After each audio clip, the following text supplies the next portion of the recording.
नमस्कार, history hub में आप सभी का हार्दिक स्वागत है। तो अपने प्रीवियस सेशन में हम लोगों ने सुभाष चंद्र बोस और आज़ाद हिंद फौज पर चर्चा की। आज के सेशन में हम लोग आगे बढ़ेंगे और वेवल योजना, शिमला सम्मेलन और नौसेना विद्रोह पर चर्चा करेंगे। सेशन पे आगे बढ़े इससे पहले अगर आप लोगों ने अभी तक हमारे चैनल को सब्सक्राइब नहीं किया है तो चैनल को सब्सक्राइब कर लीजिए, साथ ही साथ बेल आइकन को प्रेस कर दीजिए, जिससे कि चैनल पर अपलोड होने वाले सभी वीडियोस का नोटिफिकेशन आप तक पहुंच सके। और जैसा कि अब जो भी न्यूज़ आ रही हैं उनके आधार पर ये अनुमान लगाया जा सकता है कि शीघ्र ही यानी कि अक्टूबर के अंत तक आयोग जो है उसके गठन की पूरी संभावना है। और जैसा आयोग जैसे ही गठन हो जाएगा वैसे ही परीक्षा कराई जाएगी, और जो लोकसभा चुनाव से पूर्व परीक्षा करा लेने का जो एक टारगेट है, तो आप मान के चलिए कि दिसंबर तक आपकी परीक्षा हो जानी है। और अगर नहीं होती है वो एक सेकेंडरी चीज़ है, लेकिन अगर हो जाती है तब प्रॉब्लम आती है। इसलिए हमें दिसंबर तक परीक्षा हो जाएगी, इसी टारगेट को ध्यान में रख करके अपनी तैयारी को स्पीड अप करना है और अच्छे से तैयारी कर लेनी है, ताकि जब भी परीक्षा हो बिना किसी तनाव के आराम से आप अपना एग्ज़ाम कर पाएँ और अपना चयन सुनिश्चित कर सकें। तो चैनल को सब्सक्राइब कर लीजिए और जो भी वीडियो जिसमें चैनल पे पड़े हुए हैं उन सभी को आप लोग देख लीजिए। आपकी सफलता सुनिश्चित कराने में एक महत्वपूर्ण भूमिका इन वीडियोज की हो सकती है। तो बढ़ते हैं आज के सेशन में और देखते हैं सेशन संबंधित प्रश्नों को। तो पहला प्रश्न, वेवेल योजना कब प्रकाशित हुई थी?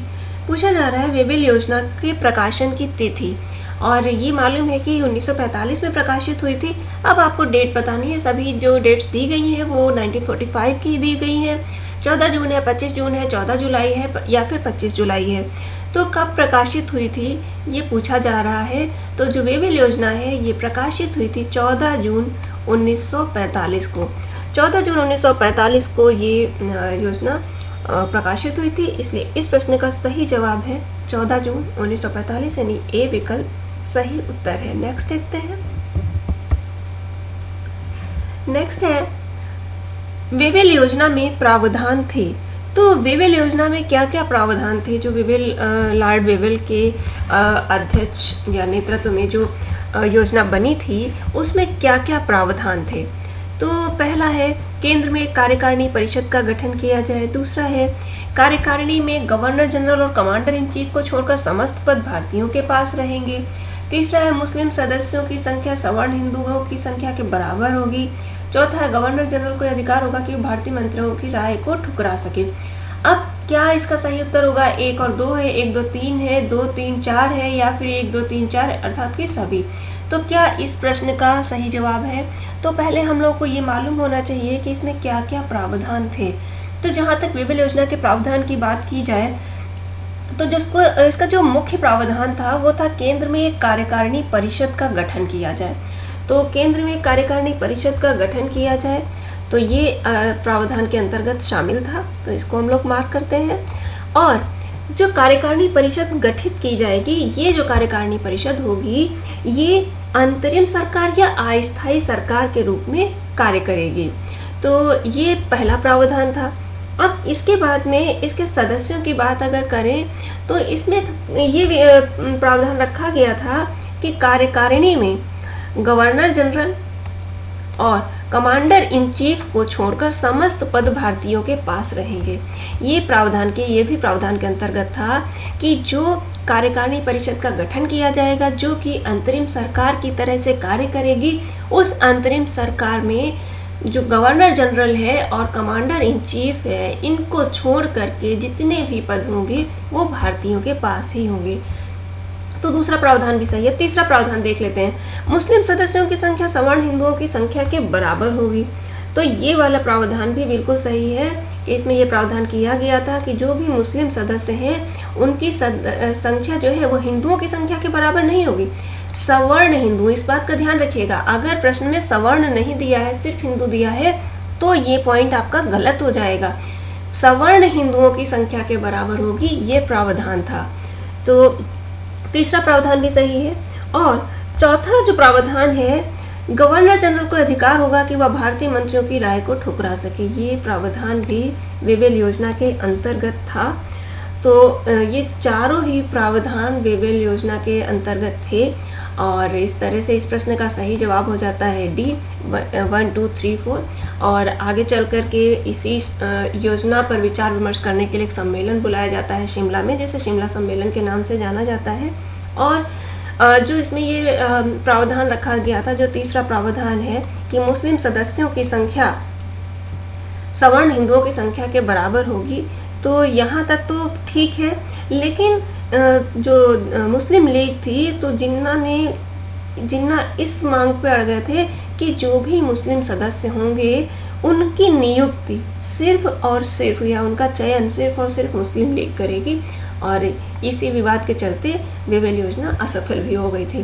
तो यहाँ पर ये जो चारों प्रावधान और यही चारों प्रावधान आपको ध्यान रखने हैं वेवेल योजना को समझने के लिए। चारों प्रावधान यहाँ पर दिए हुए हैं।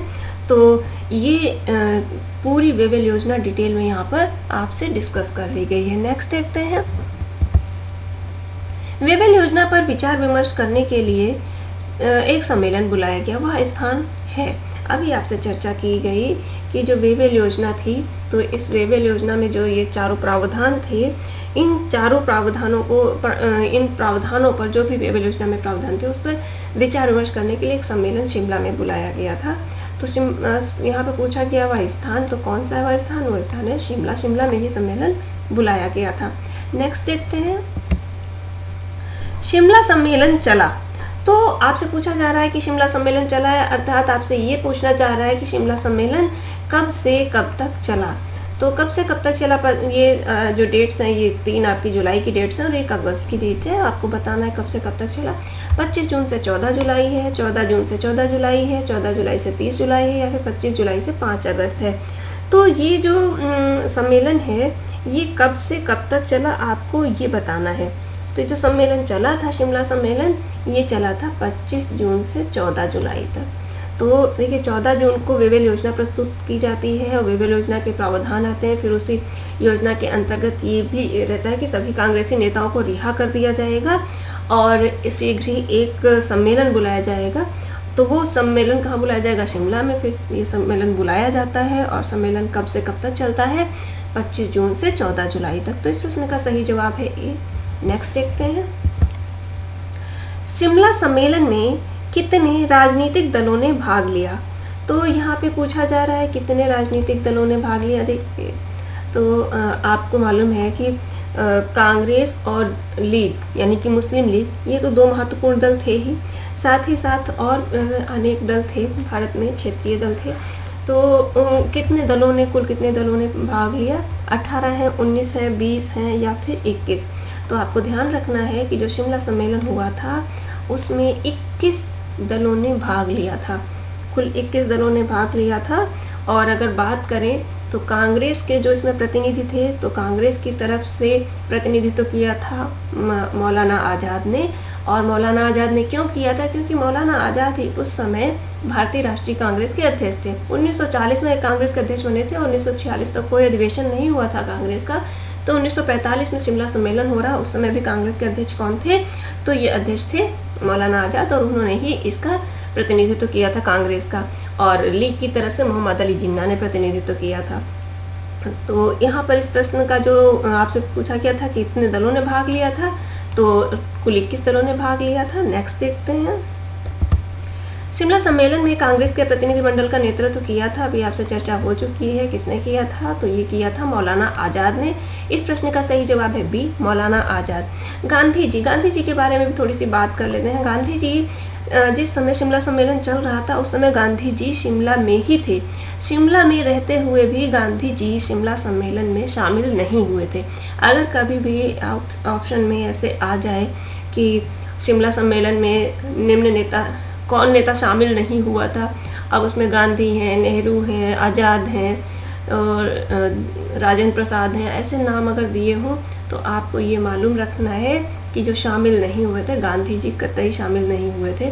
या आपको ये भी प्रश्न पूछा जा सकता है कि कथन कारण के रूप में या कूट के रूप में कि गांधी जी ने शिमला सम्मेलन में कांग्रेस का प्रतिनिधित्व किया था। तो आपको बहुत क्लियर रहना, बिल्कुल स्पष्ट रहना है कि गांधी जी शिमला में ही थे, परंतु उन्होंने शिमला सम्मेलन में भाग नहीं लिया था। इस प्रश्न का सही जवाब है बी, मौलाना आज़ाद ने कांग्रेस प्रतिनिधिमंडल का नेतृत्व किया था। नेक्स्ट देखते हैं, शिमला सम्मेलन में मुस्लिम लीग का प्रतिनिधित्व किसने किया था? तो आपको मालूम है मुस्लिम लीग का प्रतिनिधित्व किसने किया था? M.A. जिन्ना अर्थात मोहम्मद अली जिन्ना के द्वारा मुस्लिम लीग का प्रतिनिधित्व किया गया था। नेक्स्ट देखते हैं, शिमला सम्मेलन के समय गांधी जी कहाँ थे? कहाँ थे गांधी जी शिमला सम्मेलन के समय में? वो थे शिमला में ही, लेकिन उन्होंने सम्मेलन में भाग नहीं लिया था। इस प्रश्न का सही जवाब है डी। नेक्स्ट देखते हैं, शिमला सम्मेलन किसकी हठधर्मिता से विफल हो गया? तो किसकी हठधर्मिता की वजह से विफल हो गया? तो आपको मालूम है कि जब जो वेविल योजना के अंतर्गत एक प्रावधान था कि जो अंतरिम सरकार बनेगी या जो कार्यकारिणी परिषद बनेगी उसमें जो मुस्लिमों की संख्या होगी, जो मुस्लिम सदस्य होंगे वो सवर्ण हिंदुओं की संख्या के बराबर होंगे। आगे चल कर के मोहम्मद अली जिन्ना कहते हैं कि ठीक है, सवर्ण हिंदुओं के बराबर संख्या होगी, ये तो हमें मंजूर है, लेकिन जो मुस्लिमों का चयन होना है, जिन मुस्लिम सदस्यों का चयन होना है, उन सदस्यों का चयन सिर्फ और सिर्फ मुस्लिम लीग ही करेगी। ये थी जिन्ना की हठधर्मिता और इन्हीं की हठधर्मिता की वजह से शिमला सम्मेलन विफल हो गया था। तो किसकी हठधर्मिता की वजह से? तो जिन्ना की हठधर्मिता की वजह से ही शिमला सम्मेलन विफल हो गया था। नेक्स्ट देखते हैं, शिमला सम्मेलन के संबंध में असत्य कथन है। तो इसमें 4 कथन दिए गए हैं। इसका अर्थ है कि 4 कथन सही है, कोई एक कथन असत्य है। तो क्या असत्य? यह 25 जून से 14 जुलाई तक चला, बिल्कुल 25 जून से 14 जुलाई तक चला था। कांग्रेस का नेतृत्व मौलाना आज़ाद ने किया, बिल्कुल कांग्रेस का नेतृत्व मौलाना आज़ाद ने किया। मुस्लिम लीग का नेतृत्व जिन्ना ने किया, बिल्कुल जिन्ना ने किया था। गांधी ने इस सम्मेलन में कांग्रेस का प्रतिनिधित्व किया। किसको कह रहा? गांधी ने इस सम्मेलन में कांग्रेस का प्रतिनिधित्व किया, तो ये ही गलत है। आपसे क्या पूछा जा रहा है? असत्य। तो असत्य कौन सा असत्य है? डी कथन असत्य है, शेष तीनों सही हैं। तो जो असत्य है वही आपके इस प्रश्न का सही जवाब हो जाएगा, अर्थात इस प्रश्न का सही जवाब हो जाएगा डी। तो डी इस प्रश्न का सही जवाब है। नेक्स्ट देखते हैं, नेक्स्ट है नौसेना विद्रोह पर आधारित है। तो पूछा जा रहा है कि नौसेना विद्रोह कब प्रारंभ हुआ था? तो नौसेना विद्रोह कब प्रारंभ हुआ था? तो नौसेना विद्रोह प्रारंभ हुआ था 18 फरवरी 1946 को। और 18 फरवरी 1946 को ये कहाँ से प्रारंभ हुआ था? ये बम्बई से प्रारंभ हुआ था। और बम्बई के बाद जो दूसरा सेंटर बना था इस विद्रोह का वो था कराची। तो 18 फरवरी को 1946 में बम्बई में हड़ताल शुरू हुई और उसके बाद 19 फरवरी को कराची में। तो यहाँ पे पूछा गया है कि कब प्रारंभ हुआ? तो कब प्रारंभ हुआ? तो प्रारंभ हुआ था 18 फरवरी 1946 को। नेक्स्ट देखते हैं, नौसेना विद्रोह किस स्थान से प्रारंभ हुआ? तो अभी चर्चा हो गई है किस स्थान से प्रारंभ हुआ था। तो ये प्रारंभ हुआ था बम्बई से। तो इस प्रश्न का सही जवाब है ए। नेक्स्ट देखते हैं, नौसेना विद्रोह किस जहाज से प्रारंभ हुआ? यानी कि नौसेना विद्रोह है तो जाहिर सी बात है किसी पानी के जहाज से ही प्रारंभ हुआ होगा। तो यहाँ पे तीनों पानी के जहाज दिए हुए हैं और आपको बताना है कि कौन सा सही उत्तर है। तो SMS तलवार है, SMS राजपूताना है, क्लाइड है। तो किस जहाज से प्रारंभ हुआ था? तो ये जो प्रारंभ हुआ था ये प्रारंभ हुआ था SMS तलवार से और यही इस प्रश्न का सही जवाब है SMS राजपूताना। SMS राजपूताना भी इम्पॉर्टेंट है। इसके ये किस संदर्भ में इम्पॉर्टेंट है? आप देखते हैं कि जो द्वितीय गोलमेज सम्मेलन होता है तो द्वितीय गोलमेज सम्मेलन में गांधी जी कांग्रेस के एकमात्र प्रतिनिधि बन करके जाते हैं लंदन गोलमेज सम्मेलन को अटेंड करने के लिए। तो वो जिस जहाज़ से जाते हैं वो था SMS राजपूताना। तो SMS तलवार और SMS राजपूताना दोनों ही इम्पॉर्टेंट है। तो देखिए यहाँ पे क्या हो रहा है? विद्रोह हो रहा है। विद्रोह होता है तो क्या होता है ना, तलवारें निकल आती हैं। तो बस यहीं से, क्योंकि राजपूताना और तलवार में अगर कभी कंफ्यूजन हो तो इस बात को ध्यान रखिए, विद्रोह में तलवारें खींच जाती हैं। तो विद्रोह हुआ था यानी कि यहाँ इसके साथ आप तलवार को कनेक्ट करिए। और राजपूताना तो राष्ट्रीय ठाकुर गोलमेज सम्मेलन में वहाँ पे राजा भी बैठा था, वहाँ का प्राइम मिनिस्टर बैठा था, वहाँ गए थे इस सम्मेलन में भाग लेने। तो निश्चित तौर पर वो एक बड़ी चीज़ थी। तो ये यहाँ पे इसके साथ हम जोड़ देंगे राजपूताना को, तो ये बहुत आसानी से याद बना रहेगा।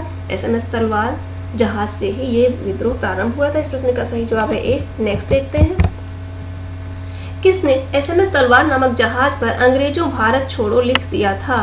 तो किसने लिख दिया था अंग्रेजों भारत छोड़ो?